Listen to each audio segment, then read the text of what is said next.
আমাদের সাথে আজকে আলোচনায় আছেন প্রধান উপদেষ্টার প্রেস সচিব শফিকুল আলম। আমরা আজকে কথা বলবো রাখাইনে মানবিক করিডোর দেয়া সহ সমসাময়িক নানা বিষয় নিয়ে। আমরা সরাসরি চলে যাচ্ছি শফিক ভাইয়ের কাছে। শফিক ভাই, আপনাকে অসংখ্য ধন্যবাদ আমাদেরকে সময় দেওয়ার জন্য। আপনার নজরে এসেছে এবং আপনি গতকালকেরও কথা বলেছেন যে রাখাইনে মানবিক করিডোর দেওয়ার বিষয়ে একটি আলোচনা সমালোচনা চলছে এবং সরকার থেকে বলা হয়েছে জাতিসংঘ চাইলে সরকার এটি দিবে। তো এটি নিয়ে রাজনৈতিক দলগুলো আশঙ্কা প্রকাশ করছে দেশের সার্বভৌমত্বের জন্য এটি হুমকির কারণ হতে পারে। আপনারা কি মনে করছেন? না, এটা আমার মনে হয় না যে এটা নিয়ে খুব আশঙ্কার কিছু আছে। আমরা এমন কোনো কাজ করছি না যেটা ইন্টারন্যাশনাল নর্মসের বাইরে। সেটা হচ্ছে যে আমরা বলেছি যে যদি ইউএন এই মুভটা নেয়, যে ওইখানে তারা মানবিক সাহায্যের জন্য যদি মুভ করে, তাহলে সেক্ষেত্রে আমরা আমাদের উইলিংনেসটা আমরা জানিয়েছি। এর বাইরে কিন্তু কিছু না। এবং অবশ্যই আমরা এটাও কিন্তু বলেছি কালকে যে আমরা অবশ্যই এটা আমাদের রিলেভেন্ট যারা স্টেক হোল্ডার আছে তাদের সাথে আমরা কথা বলবো, মানে বাংলাদেশের ভিতরে। তো এই জিনিসটা নিয়ে খুব বেশি আমার মনে হয় আমরা খুবই কালকে এটা নিয়ে কিছু আমরা দেখছিলাম যে কিছু জল ঘোলা করার চেষ্টা হচ্ছে। আমরা এটাকে কালকে খুবই ক্লিয়ারলি আমরা বলেছি এবং এটা নিয়ে আমাদের যে অবস্থানটা আমরা স্পষ্ট করেছি। কিন্তু আমাদের যারা বিশ্লেষক আছেন তারা অনেকেই বলছেন যে যুদ্ধ বিধ্বস্ত অনেক দেশের জাতিসংঘের যে মানবিক করিডোর দেওয়া হয়েছে এবং সেটি আলটিমেটলি খুব ভালো ফল বয়ে আনেনি। তো সেক্ষেত্রে যদি জাতিসংঘ চায়, এটা তো পুরো জাতিসংঘের একটা বিষয়। জাতিসংঘ যদি মুভটা নেয়, ঠিক না, তাহলে সেক্ষেত্রে এখন যেহেতু আমাদের বিষয়টা কেন এসছে, রাখাইনটা হচ্ছে আমাদের বর্ডারের ওই পারে, ঠিক না। এটা নিলে হয়তো আমাদের এখান থেকে লজিস্টিক্যাল সাপোর্টটা আমাদের এখান থেকে যাওয়াটা ইজি। আর ওইখানে তো একটা যুদ্ধ, সিভিল ওয়ার চলছে, ঠিক না। তো ওইখানে যারা এক্সিস্টিং জাতিসংঘ যখন এই ডিসিশনটা নিবে বা ওইটার করবে, অবশ্যই জাতিসংঘ যাদের ওই মায়ানমারের ভিতরে যারা স্টেক হোল্ডার আছে তাদের সাথে তো কথা বলবে, ঠিক না। আর আমাদের তরফ থেকে আমরা জাস্ট যদি জাতিসংঘ এই কাজটা করে আমরা আমাদের উইলিংনেসটা জানিয়েছি। এবং আমরা কেন জানিয়েছি? হিউম্যানিটেরিয়ান রেসপন্স হিসাবে। এবং আমাদের আর একটা বিষয় হচ্ছে যে আমরা ভয় পাচ্ছি যে এই যদি হিউম্যানিটেরিয়ান কাজটা আরও ডিপেন্ড হয়, আরও ওয়ার্সেন যদি হয়, তাহলে আরও আমাদের প্রচুর লোক বাংলাদেশে আসবে। অলরেডি আপনারা দেখছেন আমরা 10 লক্ষ রোহিঙ্গাকে আমরা এই ক্যাম্পে তাদের মানবিক সহায়তার জন্য আমরা চেষ্টা করছি যত দূর তাদের লাইফটাকে ইজি করা যায়, তাদেরকে একটা ডিগনিফাইড লাইফে এনশোর করা যায়, সেইটা আমরা চেষ্টা করছি। এবং এমন একটা সময় আমরা করছি যেই সময় দেখেন ইন্টারন্যাশনালি কিন্তু তাদের জন্য যে এইড, ইন্টারন্যাশনাল হিউম্যানিটেরিয়ান রেসপন্সও তো অনেক ডিক্লাইনিং, অনেক কমে গেছে। কিছুদিন আগে ইউএসএইডের কিছু রেসপন্স সাসপেনশন ছিল। আমরা খুবই আমরা বলবো ইউএসকে থ্যাঙ্কস জানাবো যে না, তারা ওটা আবার রিস্টোর করেছে।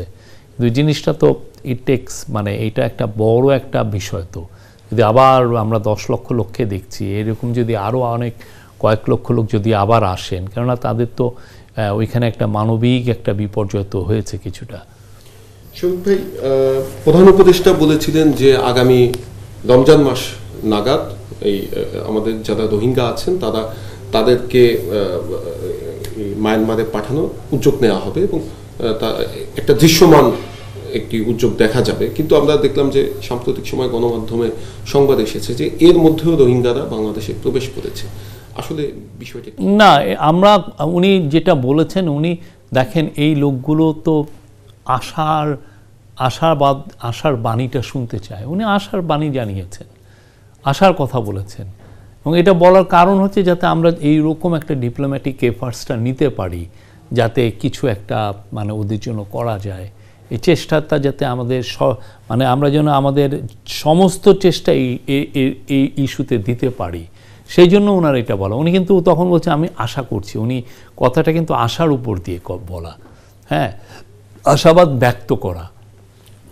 উনি ওই কাজটা করেছেন এবং এটা করার মধ্যে তো আমি মনে করি যে ওদেরকে এক ধরনের, ওদেরকেও তো আপনি দেখেন 10টা লক্ষ লোক এখানে বসে আছে, তাদেরকেও তো আপনার আশাটা তো জিয়ে রাখা উচিত, বলা উচিত।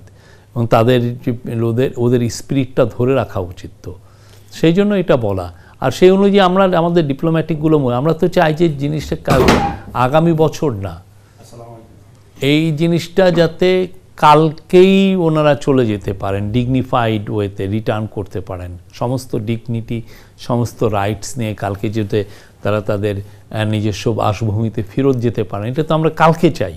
কিন্তু রোহিঙ্গারা তো এখনো প্রবেশ করে। ওই যে আমরা বললাম যে একটা হিউম্যানিটেরিয়ান ওইখানে একটা সমস্যা তৈরি হয়েছে, আপনার একটা সিভিল ওয়ার চলছে, ওইখানে অনেক ধরনের খাদ্য সামগ্রীর যে চালান ওইটা ডিসরাপশন হচ্ছে, সাপ্লাই চেইনে একটা ডিসরাপশন হচ্ছে। হিউম্যানিটেরিয়ান করিডোরের উদ্দেশ্যটা কি? যাতে আমি ওই খাদ্য যারা এর মধ্যে যারা ডিসপ্লেস হয়ে গেছেন লোকজন, তাদের কাছে যেন খাদ্যটা পৌঁছানো যায়, এটাই তো। শফিক ভাই, আপনি দীর্ঘদিন আন্তর্জাতিক গণমাধ্যমে কাজ করেছেন, সিনিয়র সাংবাদিক ছিলেন। সাম্প্রতিক সময়ে ভারত পাকিস্তান কাশ্মীরে খুবই উত্তপ্ত পরিস্থিতি বিরাজ করছে, এবং আপনি যদি দেখেন বিশেষ করে পশ্চিমবঙ্গের বিভিন্ন গণমাধ্যম নানাভাবে উস্কানি দিচ্ছে বাংলাদেশ নিয়ে, যে বাংলাদেশে পাকিস্তানি সৈন্যরা নামছে, এবং ভারতে বসে পলাতক অনেকেও এই ধরনের সেই বক্তব্যগুলোকে সমর্থন দিচ্ছে, আবার সমর্থন দিচ্ছে। আপনি কি মনে করেন এই বিষয়ে বাংলাদেশের ভূমিকা কি হওয়া উচিত? এই যে ডিসইনফরমেশন, না, এটা ইন্ডিয়ান নিউজ পেপারে তো এটা নতুন না। আমরা ইন্টারিম গভর্নমেন্ট 8ই অগাস্টের টেক ওভার করার পরের থেকে তো ওরা মানে ওদের একটা ক্যাম্পেইনই হয়ে গেছে যে আমাদের এগেনস্টে যত পারা যায় মিথ্যা তথ্য দেওয়ার। হ্যাঁ, এবং এটা একটা মানে ওনাদের মধ্যে একটা রেস চলে, ওদের ইন্ডিয়ান মিডিয়ার মধ্যে একটা রেস চলে কে কত মিথ্যা নিউজ দেওয়া যায়। হ্যাঁ, এবং আমাদের চিফ অ্যাডভাইজারকে তারা যত ধরনের বাজে ল্যাঙ্গুয়েজে বলা যায়, তাকে ইভেন কেউ তালেবানের লিডারও বানিয়ে দিয়ে করছেন। আমার কথা, এটা গুড নেইবারলি রিলেশনশিপে দিস আর নট গুড, মানে এটা দিস আর নট হেল্পফুল, এটা কাউকে কোনো হেল্প করে না। সত্য আমরা চাই, সত্যটা সবাই তুলে ধরুক। আমরা এই জন্য বারবার ওদেরকে বলি যে তোমাদের বাংলাদেশ সম্পর্কে তোমাদের জানার অনেক ঘাটতি আছে, তুমি খুব কম জানো।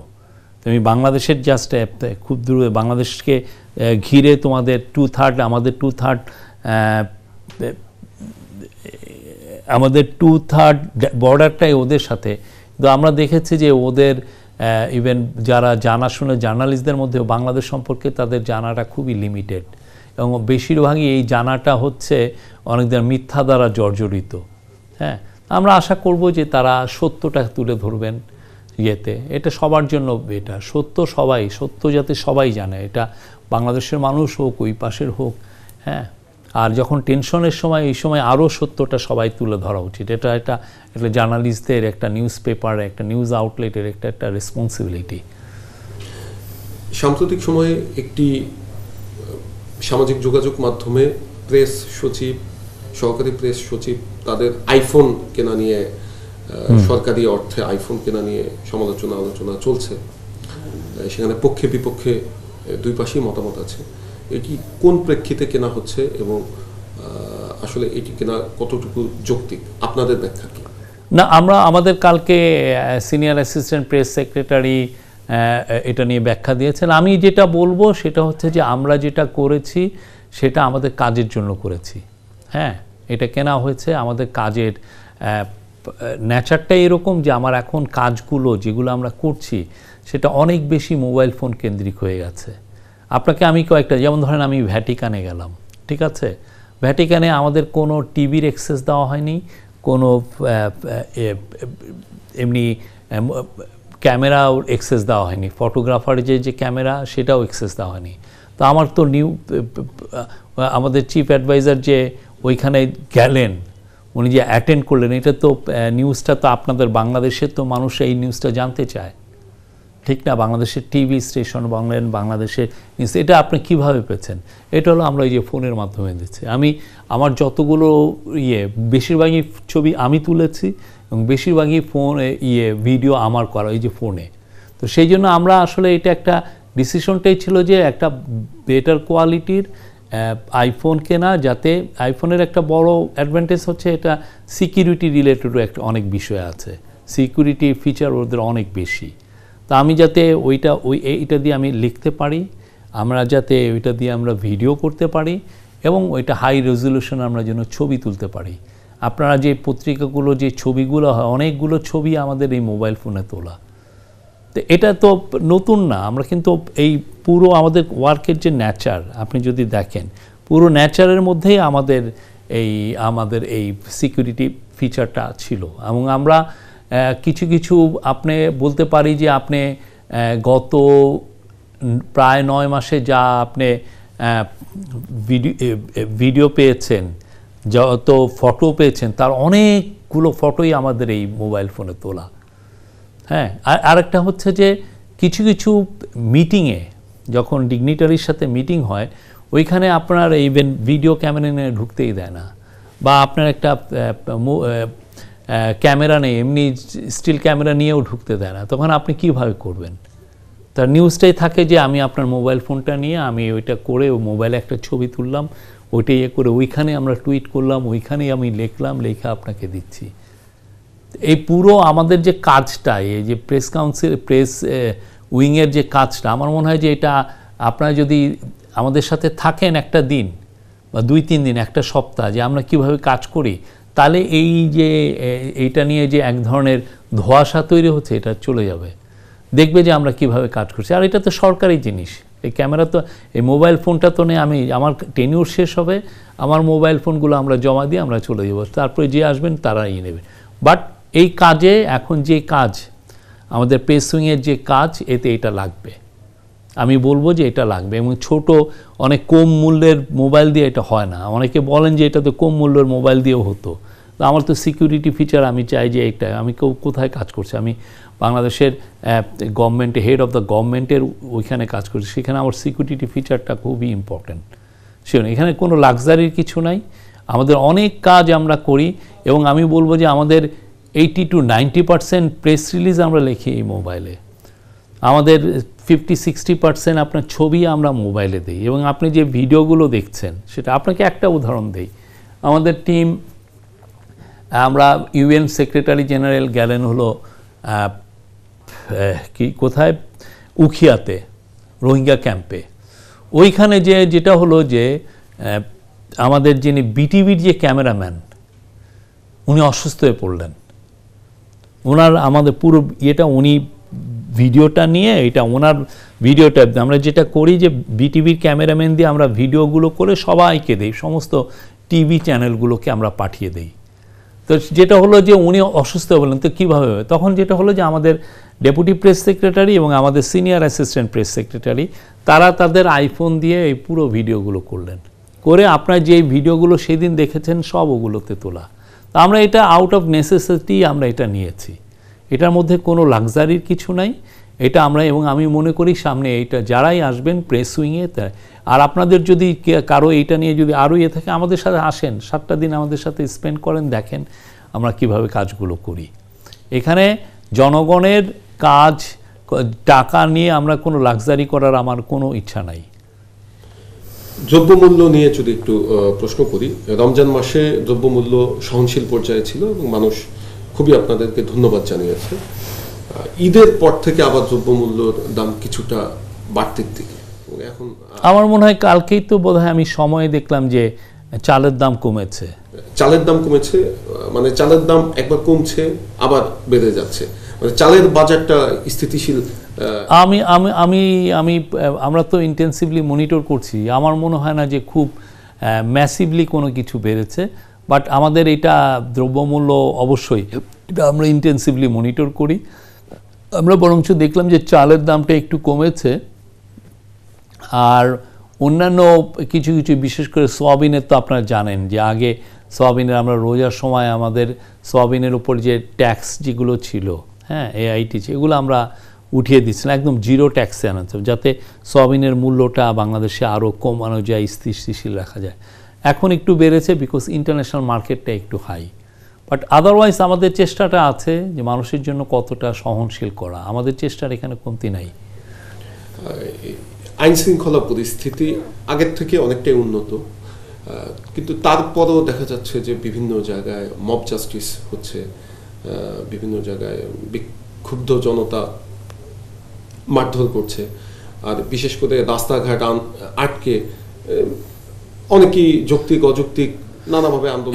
এখন আন্দোলনটা আমরা তো সরাসরি কাউকে বলতে পারি না যে আপনি আন্দোলন করবেন না। আমরা চাই যে আন্দোলনটা নিয়মতান্ত্রিকভাবে হোক, আপনারা আপনাদের যে ডিমান্ডগুলো নিয়মতান্ত্রিকভাবে বিভিন্ন গভর্নমেন্টের মন্ত্রণালয়গুলোকে বলেন যে আমার, এবং অনেক ক্ষেত্রে যে ওনারা ভাবেন যে আমি যদি এইভাবে নিয়মতান্ত্রিকভাবে যদি আমরা যাই তাহলে হয়তো আমাদের কথা শুনবে না, আমাদের স্ট্রিটেই প্রোটেস্ট করা লাগবে, এই ধরনের একটা ধারণা আছে। কিন্তু হচ্ছে তো অনেকেই তো নিয়মতান্ত্রিকভাবে আসছেন এবং এটার আমরা ওনাদের কথা শোনা হচ্ছে, তাদের সাথে বৈঠক করা হচ্ছে।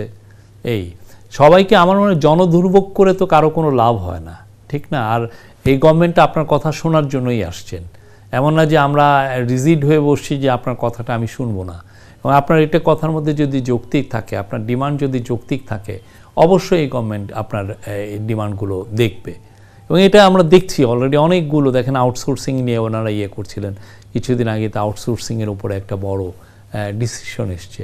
তো আমি সবাইরে বলবো যে আপনি এগুলো নিয়মতান্ত্রিকভাবে আসেন, মন্ত্রণালয়গুলোকে অ্যাপ্রোচ করেন, বলেন, এবং আমার মনে হয় যে আপনার গ্রাইভেন্সগুলো অবশ্যই অ্যাড্রেসড হবে। আর হচ্ছে যে মব জাস্টিসের বিষয়ে আমি বলবো যে মব জাস্টিসের বাংলাদেশের সোসাইটি সবসময় ছিল, এখনও আছে। এখন হয়তোবা অনেকের ধারণা যে যেহেতু তারা ভাবছেন যে পুলিশ হয়তোবা ডিউটিতে, তারা মনে করছেন যে আমি পুলিশের কাছ থেকে এই যেই রেজাল্টটা আমি চাচ্ছি সেটা হয়তোবা পাবো না, সেই জন্য উনি নিজে আইনের হাতে তোলার, নিজেই আইন নিজের হাতে তোলার একটা চেষ্টা করছেন। আমরা তো আপনাদেরকে রিকোয়েস্ট করি, আপনাদেরকে জানাই, প্লিজ এটা করবেন না। পুলিশ এখন ঠিক মতো ডিউটি করছে। পুলিশকে আপনার জন্য যদি কোনো ক্রিমিনাল অফেন্স হয়ে থাকে আপনারা পুলিশকে জানান, পুলিশ এটার প্রতিকার করবে, পুলিশ এটার ব্যবস্থা নেবে। আপনারা এই কাজগুলো করবেন না, দয়া করে করবেন না। এই কাজগুলো একটা সুস্থ সোসাইটির লক্ষণ না, বাজে লক্ষণ। আমরা সবাইকে এটা বারবার বলছি, সবাইকে বলছি, এবং এটার জন্য আসলে সামাজিকভাবেও আন্দোলন তৈরি করা উচিত। সবাই এটা বলা উচিত, পত্রিকাগুলোর বলা উচিত, টিভিগুলোর বলা উচিত, আমাদের যারা সিভিল সোসাইটি লিডার আছেন তারা বলা উচিত, এবং পলিটিক্যাল পার্টিগুলোরও বলা উচিত।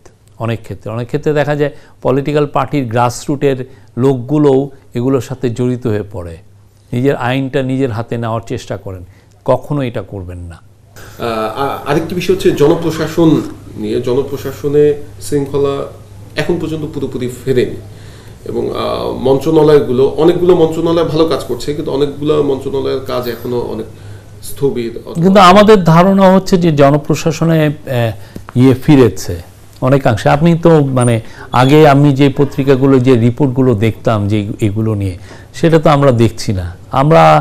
আমরা তো এটাও মনিটর করছি। আমাদের মনিটরিংয়ে যেটা আমরা লক্ষ্য করছি যে জনপ্রশাসনের কাজের গতি এসছে, তারা অনেক কিছুতেই অনেক বেশি তারা প্রোঅ্যাক্টিভলি করছেন, এবং আমরা সেই অনুযায়ী ফলো পাচ্ছি। নির্বাচন নিয়ে সবশেষ একটু জানতে চাই যে নির্বাচন নিয়ে, যদিও প্রধান উপদেষ্টা ডিসেম্বর থেকে জুনের মধ্যে নির্বাচন হবে বলে বলছেন, কিন্তু রাজনৈতিক দল অথবা অনেকের ভেতরে এক ধরনের অনাস্থা অথবা এক ধরনের প্রশ্ন যাচ্ছে যে আসলে কি নির্বাচন হবে। অনেকেই জানতে চায় আসলে না। এটা খুবই আনফরচুনেট যে ওনারা এই সংশয়টা করছেন, খুবই আনফরচুনেট। প্রফেসর ইউনূস কখনো কি একবারও বলেছেন যে আমি জুনের পরে ইলেকশন দেওয়ার চিন্তা ভাবনা করছি? কখনো কি বলেছেন? উনি যে জাতির উদ্দেশ্যে প্রথম যেবার বললেন যে ভাষণে, হ্যাঁ, যে না আমরা ইলেকশনটা হবে হচ্ছে আপনার ডিসেম্বর থেকে জুনের মধ্যে, এই যে উনি বললেন, উনি কি কখনোই কি এরপরে এই কথাটাকে এক্সটেন্ড করেছেন, যে বলেছেন যে না আমাদের যেহেতু আমাদের প্রতি এখন জনসমর্থন বেড়েছে, অতএব আমরা ইলেকশনটা একটু পিছিয়ে দিব? এগুলো তো উনি বলেন নাই। উনি বারবার একই জায়গায় কথা বলছেন, একই শব্দ, এবং ফরেন ডিগনিটারি আসছেন তাদেরকেও একই কথা বলছেন, ইয়েদেরকে এক কথা বলছেন, জনগণকে যারা লোকালি যত বড় মিটিংগুলো হচ্ছে ওনার সাথে, পলিটিক্যাল পার্টিগুলোর সাথে, সেগুলাই উনি বলছেন। ডিপ্লোম্যাটদের রেখে একই কথা। আমি তো প্রত্যেকটা মিটিংয়েই মোটামুটি থাকি, তা আমি তো বলতে পারি যে উনি সব জায়গায় একই, ওনার কথার কোনো ব্যত্যয় নেই। সবশেষ ঐকমত্য কমিশনের কার্যক্রম চলছে, সব রাজনৈতিক দলের সাথে আলোচনা করছে। জুলাই চার্টারটা কবে নাগাদ? এটা ঐকমত্য কমিশনই বলতে পারবে, তারাই তো এই এফার্টটা লিড করছে, তারাই এটা দেখছে। তা আমরা তো চাই যে এটা খুব দ্রুত এটা হয়ে যাক। হ্যাঁ, এটা হলে সবার জন্যই মঙ্গল। সবাই আমরা একটা চার্টারটা করলে যেটা হবে যে যেই জুলাই অগাস্টে যে আন্দোলনটা হলো, সেই আন্দোলনের একটা ফসলটা এটা হবে যে আমরা কি করতে চাচ্ছি, এবং তার আলোকে তো আমরা দেশকে বিনির্মাণ করতে চাচ্ছি। তো সেটা খুবই ইম্পর্টেন্ট, এবং এটা যত তাড়াতাড়ি হয় তত ভালো। বাট ওনারা কাজ করছেন, ওনারাও তো প্রত্যেকটা পলিটিক্যাল পার্টির সাথে বারবার বসছেন, রিভিউ করছেন, আবার আমাদের চিফ অ্যাডভাইজারের সাথে, কাউন্সিল অফ অ্যাডভাইজারের সাথে এগুলো নিয়ে কথা বলছেন কারোর সাথে। তো এই জিনিসগুলো আমাদের মনে হচ্ছে যে আমরা খুব দ্রুতই এটার একটা রেজাল্ট পাবো, আশা করছি। এটা আমার মনে হয় ওনাদের টাইমটা তো বোধহয় জুলাই পর্যন্ত, তার আগেই হয়তো বা উইল গেট সাম রেজাল্টস। জুলাই চার্টারের পরে কি নির্বাচনী রোডম্যাপ দেওয়া হবে সেটা আমি জানি না। এটা নিয়ে আসলে আমাদের কাউন্সিল অফ অ্যাডভাইজার এখনও এটা নিয়ে আলাপ করেন নাই। চিফ অ্যাডভাইজার বা কাউন্সিলর অফ অ্যাডভাইজার এগুলো নিয়ে এখন আলাপ করেন নাই। বাট যেটা হচ্ছে যে আমাদের সবার সাথেই তো কথা হচ্ছে, এবং ইলেকশন কমিশন তো আপনারা দেখেছেন তারাও প্রিপারেশন নিচ্ছে। আমাদের প্রিপারেশন হচ্ছে যে আমরা ডিসেম্বর থেকে আগামী জুনের মধ্যে ইলেকশনটা করার মতো আমরা ওয়েল প্রিপেয়ার্ড। অসংখ্য ধন্যবাদ শহীদ ভাই আপনাকে আমাদেরকে সময় দেওয়ার জন্য। আমরা মানবিক করিডোর, রাখাইনে মানবিক করিডোর, নির্বাচন সহ সমসাময়িক নানা বিষয় নিয়ে কথা বলছিলাম প্রধান উপদেষ্টার প্রেস সচিব শফিকুল আলমের সঙ্গে।